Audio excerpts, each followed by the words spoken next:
Om Swastiastu. Hari ini kita akan membahas mengenai sejarah perkembangan kebudayaan Hindu di dunia. Zaman prasejarah adalah zaman di mana belum dikenalnya tulisan.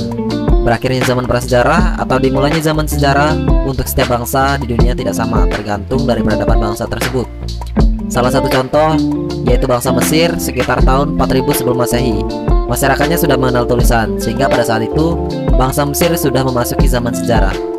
Zaman prasejarah di Indonesia diperkirakan berakhir pada masa berdirinya Kerajaan Kutai, sekitar abad ke-5. Dibuktikan dengan adanya prasasti yang berbentuk kyupa yang ditemukan di tepi Sungai Mahakam, Kalimantan Timur, baru masuk ke era sejarah. Dari beberapa penjelasan di atas, muncul beberapa pertanyaan yang terlintas di pikiran kita.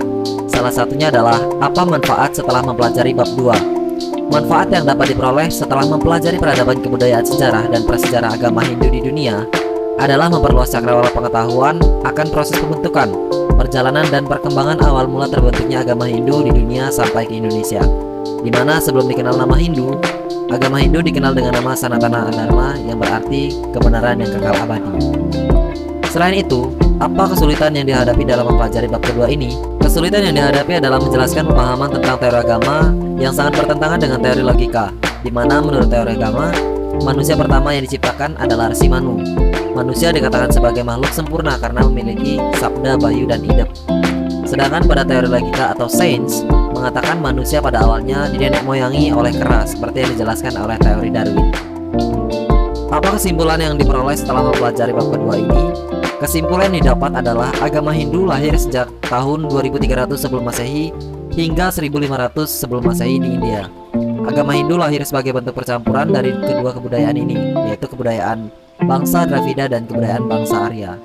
Selain itu, agama Hindu merupakan agama yang fleksibel dan dapat dipelajari oleh setiap orang, karena di dalam ajaran agama Hindu selalu membuat tentang kebaikan, kedamaian, dan kebajikan untuk mencapai hidup yang moksa. Hal apa saja yang perlu dilakukan agar materi bab 2 lebih dipahami?